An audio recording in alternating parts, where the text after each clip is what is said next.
Happy Monday, everybody. I'm being facetious saying that. Mondays are the absolute worst. I hope I can make it a little bit better on today's show. First of all, we might have 3 live shows today. Sam Gordon of the San Francisco Chronicle is going to join me tonight at 7 p.m.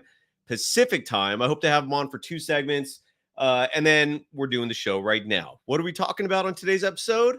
Defense. More specifically, individual defense on the Golden State Warriors. There is one measure that stands above the rest. The most accurate measurement of an NBA player's defense, which provides the most efficacy, are matchup statistics. The NBA keeps track of that. They actually monitor and track how individuals do when they're matched up with someone else. And the data I'm going to provide for you today is how each individual Warriors player does defending opponents individually. It's easily the most accurate barometer for who is the best defender and the worst defender on your team. It's also one of the only statistics that can accurately paint a picture of how a player is doing on defense. Otherwise, it's the eye test and individual stats like steals, blocks, but even those don't necessarily represent the impact a player is having. So we're going to talk about who is giving up shooting on this Warriors roster. And then we're going to be back at this again tonight with Sam, hopefully going for a whole hour. Going to touch on the NBA playoffs for a little bit, just because, at least from my perspective, the NBA finals are happening right now. I'll explain what I mean next. Should be a good time, I hope. This is Locked On Warriors.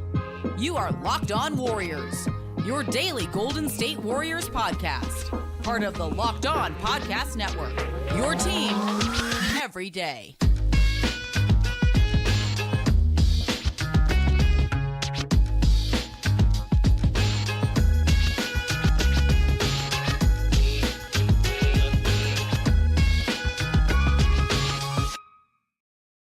Thank you for making Locked On Warriors your first listen every day. We're free and available wherever you get podcasts and on YouTube. It's where we're exclusively live. We're also part of the Locked On Podcast Network, your team every day. Today's episode is brought to you by Monopoly Go. Game off. We got to talk more about Monopoly Go. The fast-paced game lets you team up with friends for tournaments to unlock awesome prizes like unique stickers for trading, cool playing pieces, and hilarious emojis for taunting your friends. So download Monopoly Go now free on Google Play or the App Store. Game on!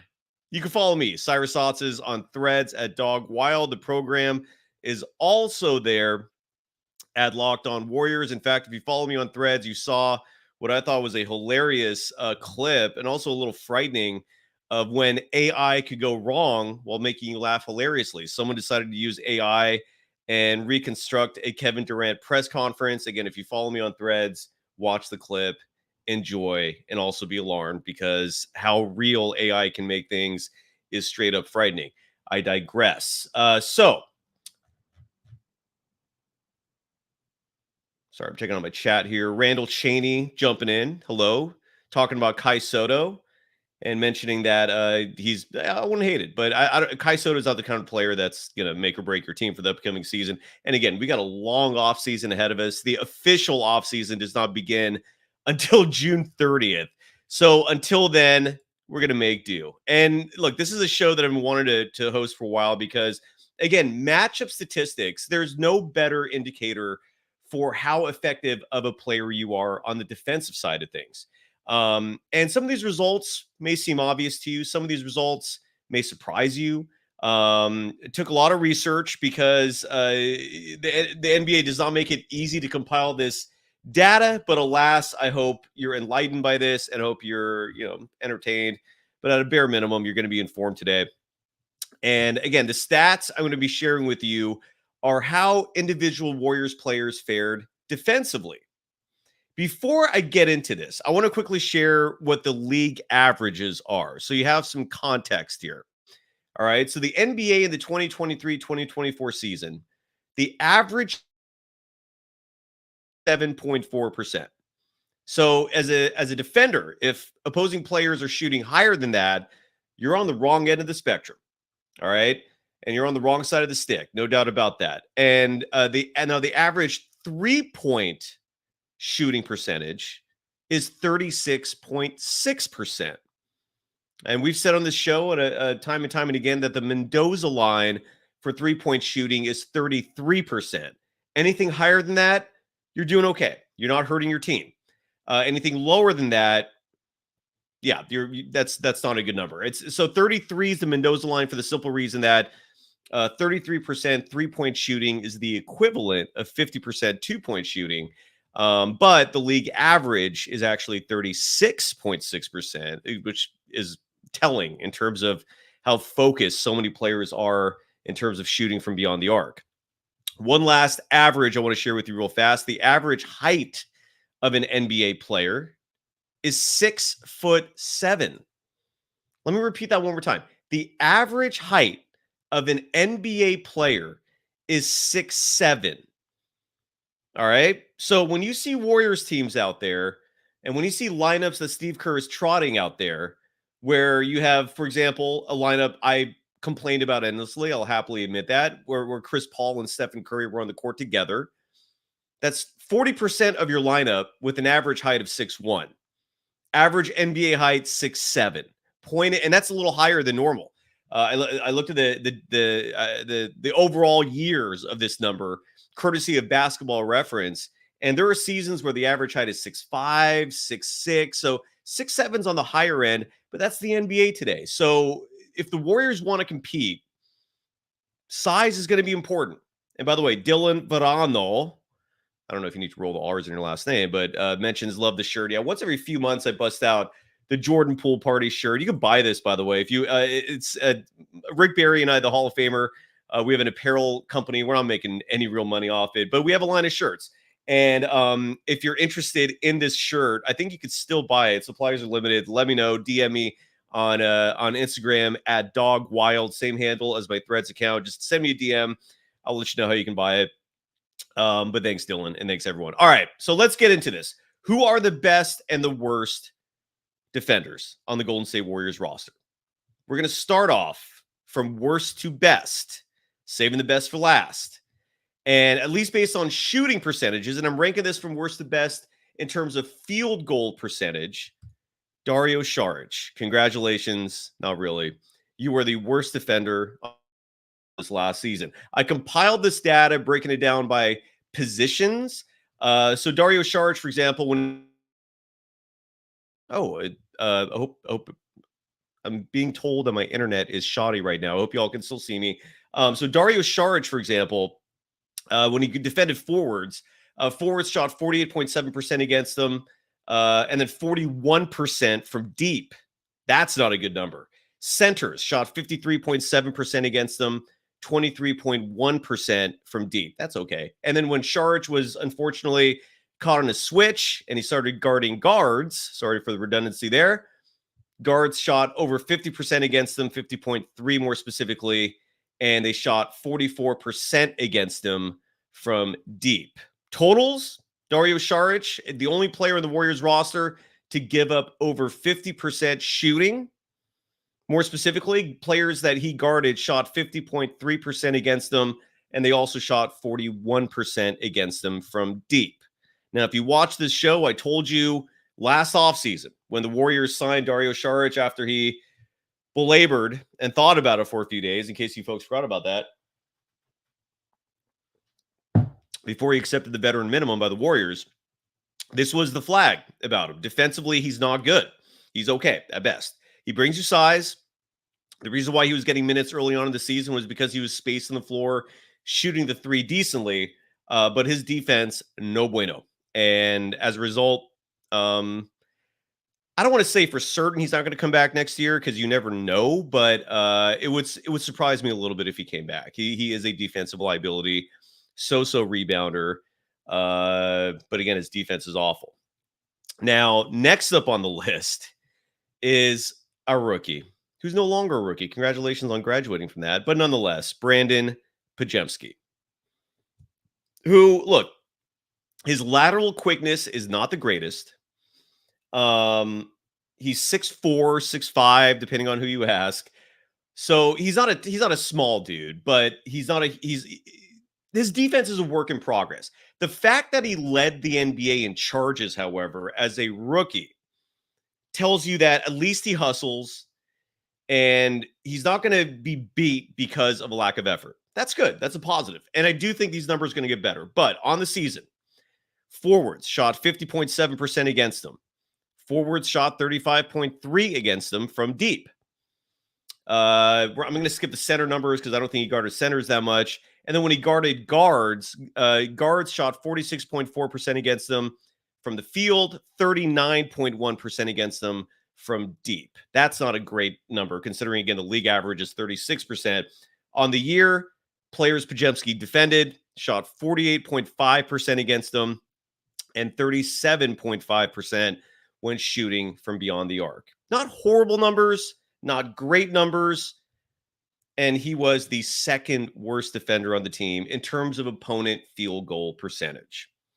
If I still have you, this is today's show. I'm also going to talk about the NBA playoffs at the end real fast. But and if this stuff bores you, I apologize. But for a numbers nerd like me, I love this stuff. And again, when you're judging defense, this is the most accurate way to do so from a data perspective, from a measurement perspective, because some people love to evoke a defensive rating, very flawed stat. To put it in perspective for you, last year, I believe Stephen Curry led all guards in defensive rating. That's why I don't rely on that statistic. Look, no offense to Stephen Curry. I think he's a grossly underrated guard, but is he the best defensive guard in the entire NBA? No. Yet, according to defensive rating last year, he was number one. So the moment I saw that, defensive rating was a stat I never looked at again. So that's why I look at these shooting percentages. We're going to have a lot more because I want to break this down from bottom to top. Got a lot of players still to reveal. But let's give some love to our sponsors for today. We got a bunch of those. And thank you so much to those organizations and institutions and so forth for paying the bills. First up on the agenda was our lead sponsor. It's a great summer sponsor because every time I hear of Monopoly Go, I'm always thinking to myself, I always think of summer for some reason. I always think of those Monopoly games that various like fast food restaurants like Mickey D's would have. And look, game off. We got to pause here to talk more about Monopoly Go. I know what you're saying. Flag on the play. You've already talked about that. But there is just so much good stuff in this game. In Monopoly Go, you can team up with friends for timed tournaments where you work together to build up each other's boards.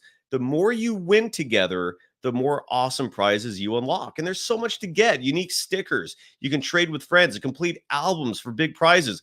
Cool new playing pieces to travel the boards with. Hilarious emojis for taunting friends when you smash their buildings or heist their vaults. Plus, Monopoly Go feels new and exciting every day with constantly changing tournaments and challenges. A ton include their own unique mini games like digging for treasure or a robot pachinko machine. And there's always new timed events that help you win big, like massive multipliers for everything you win or rent frenzies. There's always something fun to discover in Monopoly Go. So get off the bench and go download it now free on Google Play or the App Store. Game on! And today's episode is also brought to you by the official sportsbook of the Locked On Podcast Network, and that is FanDuel.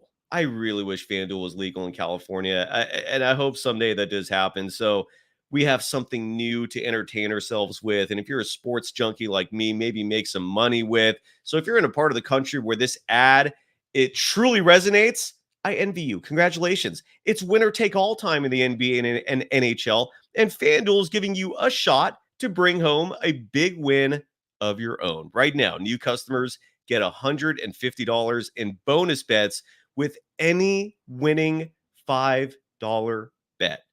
And what I always advise when FanDuel is running this promo, put $5 down on the most obvious favorite you can find, because even though the odds will not be great, in this case, you get $150 and you could use that money to bet on spreads, money lines, player props, you name it.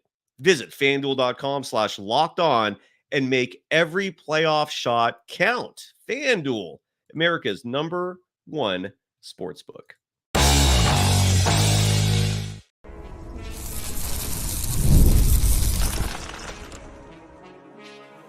You are Locked On Warriors, your daily Golden State Warriors podcast. Part of the Locked On Podcast Network, your team every day. Are you watching Fox Sports or ESPN on your TV all day? Do you find yourself having to turn the volume down because it's just too much noise? Maybe it's too negative, whatever it is. Make the switch to Locked On Sports today. It's a free 24/7 sports streaming channel programmed for you every day to bring you the biggest stories without all the screaming. Locked On Sports today brings you can't-miss analysis, opinions, and news, streaming 24/7 on YouTube or the free Amazon Fire TV channels app, part of the Locked On Podcast Network, your team every day. I see some love here in the chat, and I always welcome that. Courtesy of Bloomer Vibes, also known as I Have No Enemies. First of all, thank you for the reminder. Yeah, hit that subscribe button, comment, whatever you can to support the show. Obviously, we appreciate it. Thank you. And you're also asking for some positive news. Today is just a neutral, informative day. There's no news period from Chase Center, unless you're interested in the WNBA team, which recently announced a new GM. And I'm guessing Locked On will have a WNBA show covering the Bay Area team. I don't think they have a nickname yet. So today is just information, just objective info. But if you love that, then that's positive news. More power to you. Peter Hood in the chat writes, Draymond to Detroit. Oh, we're already jumping into Draymond Green trade recommendation suggestions for James Wiseman. Just so I can listen to Steve Kerr explain his DNPs for yet another year. I brought up the fact, so the Denver Nuggets and the Timberwolves are engaged in what I'm calling the real NBA Finals. I think whoever wins that series is going to win the whole thing. And the Timberwolves pulled off the upset in game one. And it reminded me of the fact that in this decade, which isn't that long, it's 2024, but so far we've had now 3 reigning champions, who decided to go the penny pinching route following winning a title and not bring back everyone because of and strictly the reason is to save money, right? In 2020 at the Lakers winning the bubble chip, and then they let Alex Caruso go for nothing. That decision was made because the Lakers wanted to save money. They could have easily re-signed him. That's what bird rights allow teams if the player has been with the team for at least a year. Alex Caruso went for nothing. Bye-bye. You think they don't regret that? The Warriors let Gary Payne II go. They could have easily matched the offer by the Portland Trailblazers, decided not to. And keep in mind, by the way, if an NBA team makes the NBA Finals, if they go that deep in the postseason, they're making approximately $100 million in additional revenue. So you would think these billionaires that can already easily afford to spend these luxury tax penalties, these big contracts, they can easily afford it. Do not ever believe otherwise. But nonetheless, in those 2 instances, you had mega rich owners deciding, I want to save a little money. I want to save some millions here. Let these players walk. In the Warriors case, they let Gary Payne II walk. And that decision resulted in the Warriors losing the number 2 pick in the draft in 2020, James Wiseman, for absolutely nothing, because they traded him to get Gary Payne II back when they didn't have to do that. And then now we're watching the Denver Nuggets. You don't think they want Bruce Brown? You don't think they want Green back? They let those 2 walk away thinking their young players were ready to step up. We'll find out if that's the case. But that is 3 champions just in this decade, with a lot of regret for letting players walk for nothing just so they can save a few bucks. Bloomer Vibes also adding some news. I don't know if this is true or not. I do trust you. I'm guessing this is on TNT, NBA on TNT right now, that Victor Wembanyama, not surprising news, but, Rookie of the Year, that's a big award. Wembanyama got the Rookie of the Year award. Congratulations to him and the San Antonio Spurs. Absolutely. So thanks for sharing that news. Peter Hood, also another trade suggestion. I'm digressing. If, by the way, if you ever wonder why I don't always do live shows during the off season, is because I love each and every one of you who are not totally just bringing negative content or being a total troll. I love you, each and every one of you. I love your insights. On Wednesday's show, intern Carl is coming on the program. I'm going to try to get one of the fans of the program on the show as well. The point is, though, I start chatting with everyone, and then all of a sudden, everything I want to get to on the show, we just run out of time for that. So if you ever see me not going live, that's why, because there's just too much content to get to. But real fast, Peter Hood, Malcolm Brogdon, and Time Lord for Wiggins. This would be a trade with the Portland Trailblazers. If Portland agrees to that, hell yeah. Absolutely sign me up for that trade. Give me some Celebrini love with Time Lord so his knees actually hold up for a season. If Portland is interested in that deal, Peter, sign me up. But I don't know if Portland or anyone has any interest in Andrew Wiggins. But we'll save that for another show. I need to reveal the defensive leaders on this program. So I'm going to finish up with that in just a moment after we give some love to one final sponsor for today. Phenomenal sponsor, big name sponsor. Mother's Day's around the corner. They're an inspiration for this sponsor. And that is DoorDash. Who doesn't use DoorDash? They're absolutely phenomenal. Talk about one of the few perks of we as a human species going through that pandemic was realizing, wow, you can get just anything you want delivered to you just from the touch of a button on your phone. And DoorDash is leading that charge with unbelievable options.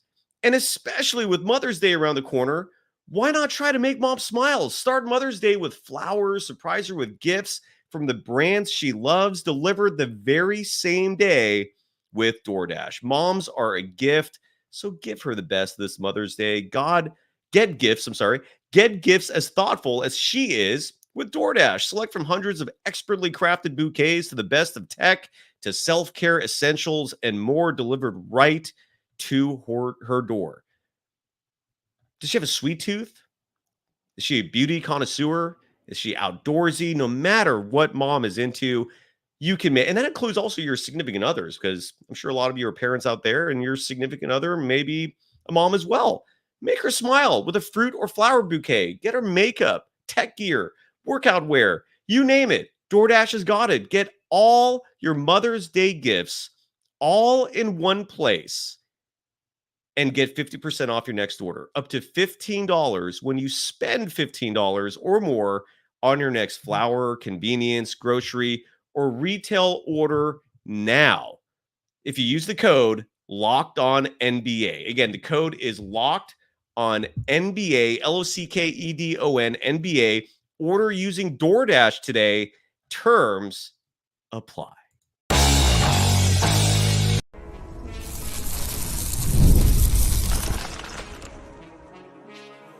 You are Locked On Warriors, your daily Golden State Warriors podcast. Part of the Locked On Podcast Network, your team every day. Thank you for making Locked On Warriors your first listen every day. For the everydayers, we're back at this in less than 3 hours. Sam Gordon of the San Francisco Chronicle is going to join me. I finally some fresh perspective. You don't have to look at this mug anymore, or not just me. You can see Sam. We're talking Warriors. We're going to talk NBA playoffs and Bloomer vibes. One more time. I'm sorry. You mentioned JaVale McGee. I would sign me up. To me, JaVale McGee was a player that the Warriors could have absolutely used this last season. You saw how the Kings virtually gave up on him this season. Sign me up. Bring JaVale McGee. You also mentioned Bridges from the Nets. I don't think Mikal Bridges is going to be available. I would not see that as being a realistic option. But JaVale McGee, hell yeah. I believe he's going to be an unrestricted free agent. Again, we're going to be talking about free agents and so much more throughout the summer. There's a lot of time just between now and when the official offseason starts, June 30th. But let's get back to the list real fast.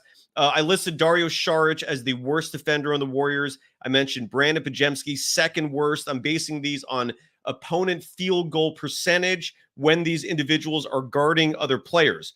Third worst defender, a little surprising, Chris Paul, who's known for his defense, but he's also 6 feet tall. And I'm just going to go through the totals here. If you're watching on YouTube, you can see all the figures right below me and that banner rolling down there that kind of lists how each individual player, not kind of literally, how each player defended opponents based on positions. But I'm just going to give you their totals for the sake of time. So Chris Paul Opponents shot 48.4% against him, 35.8% from deep. All right. And again, I'm going from worst to best by field goal percentage. All right. So 48.4% as a field goal percentage to give up, not so great. I want to quickly mention, though, because he defends guards mostly. Guards shot 47.6% when defended by Chris Paul, but they also shot 39.6% from deep. Trayce Jackson-Davis is next up. And with Trayce Jackson-Davis, I'm also including a comp, in this case being what Bloomer Vibes mentioned, Victor Wembanyama, who is the Rookie of the Year, who will likely be runner-up for Defensive Player of the Year behind Rudy Gobert. And so Trayce Jackson-Davis, and again, I think him and Podziemski, you're going to see these numbers drastically improve. They were rookies. Trayce Jackson-Davis in particular, I thought had a fantastic rookie season. But when he defended opposing players, they shot 47.7% against him. And whenever a player decided to shoot long distance when defended by Trayce Jackson-Davis, they shot 38.7% from deep. Now, because Trayce Jackson-Davis is a center and his position is a little more unique, that's why I wanted to bring in a comp. So in this case, Victor Wembanyama, his defensive numbers on the year, his totals, whereas Trayce Jackson-Davis, opponents shot 47.7% against them. Against Victor Wembanyama, that number drops to 46.1%. And then whereas opponents shot 38.7% from deep, against Victor Wembanyama, that number drops to 35.5. So there is a difference there. And you can see what Trayce Jackson-Davis needs to aspire to get more high-level numbers defensively. Next up on the list is Stephen Curry. Wardell Stephen Curry, who's going to be a dad for the fourth time soon. The land, the myth, the legend. He's the king of the Bay Area. Who, again, last year, he led all guards in defensive rating. I mentioned that before, and that's why I don't rely on that stat anymore. So Stephen Curry on the year. When defending guards shot 45.1% against him. And they shot 37.3% against him from deep. In cases where Stephen Curry found himself in mismatches defensively, guarding centers, for example, there was one 3-point shot taken against him. I don't know who that was, but and it was made. So Stephen Curry's defensive numbers against centers when it comes to 3-point shooting is 100% just because of that one field goal attempt, that one 3-point attempt. I'm sorry, but overall, 47.7% is what opponents shoot against Steph. 37.2% is what their numbers are when it comes to 3-point shooting. Now, this is a player that was contentious all season. Let me see what's going on in the chat real quick before I jump back. And Adrian Gutierrez also talking about the shirt. Again, DM me on Instagram. I'm at DogWild. I'll tell you how you can get the shirt. I put this on once every few months. Going back, but thank you for the kind words, Adrian. Going back to the numbers. Andrew Wiggins. Opponents shot, and again, it's kind of this is a player that's relied on by this team defensively. And right now, based on all the figures I researched, he unfortunately was middle of the pack when it comes to opponent field goal percentages, and that includes 3-point shooting. 47% on the dot is what players defended by Andrew Wiggins shot this year. 35.2% is what players shot from beyond the arc. When you break that number down to forwards and guards, forwards shot 47% when guarded by Wiggins, 36.9% from beyond the arc.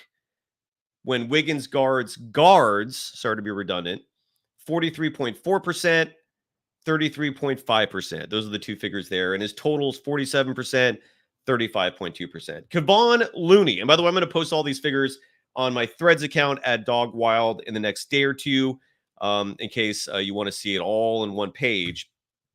Next up on the list, Kevon Looney, 46.4% overall, 34.4% for 3-point shooting. And that number might be as low as it is because of the fact that Looney mostly guards bigger players. Until this last season, though, you would think The impression was he was a phenomenal switch defender. That part of his game regressed a little bit.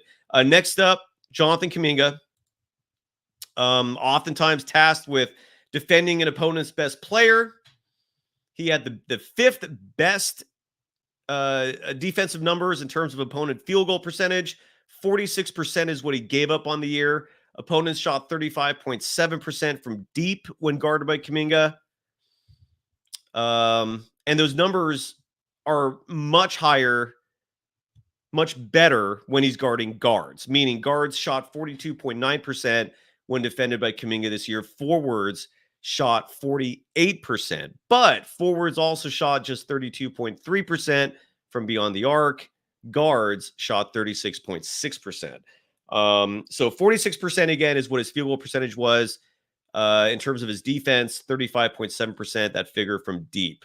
Klay Thompson's figures were better than I expected. He had the fourth best field goal percentage in terms of opponents. Opponents shot 45.6% on Klay, 36.1% from beyond the arc. Those numbers by forward and guard. Forwards shot 46.9% against Klay, 40.8% from deep, that's a high number. That's a high number. That sticks out. Guards shot 42.6% against Klay from the field, 33.7% from beyond the arc. The third best defender on the Warriors, based on opponent field goal percentage, Gary Payne II. Opponents shot 44.4% when defended by GP2. 3-point percentage, 33.3%. That is the second best number on the team. When GP2 guards forwards, they shoot 44.8% against them, but just 16.1% from beyond the arc. So GP2's perimeter defense on forwards, at least, very sound. When GP2 is guarding guards, 41.1% is the field goal percentage, but the number for three-point shooting skyrockets to 38.6%.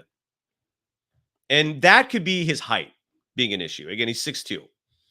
So even though I think a lot of us love GP2, the height thing does make a difference. It's basketball. And we got the top two remaining. Let me see in the chat. Bible Boy, who mentions trade Steph. Yeah, that this program will not be the place to advocate for trading Steph. I'm sorry. But again, if you want to suggest it, I'll highlight it. And Boomer Vibes one more time, mentioning that the young guns should play more. Agreed. All right. Your top two defenders for the Golden State Warriors, based on opponent field goal percentage. Second highest was held by Draymond Green. Widely considered one of the greatest defenders in NBA history. Opponents shot 43% on the dot when guarded by Draymond, and they only shot 32% from beyond the arc. That led the team. The field goal percentage, second highest. When you break it down by position, forwards shot 41.6% from the field, and they only shot 31.2% from beyond the arc.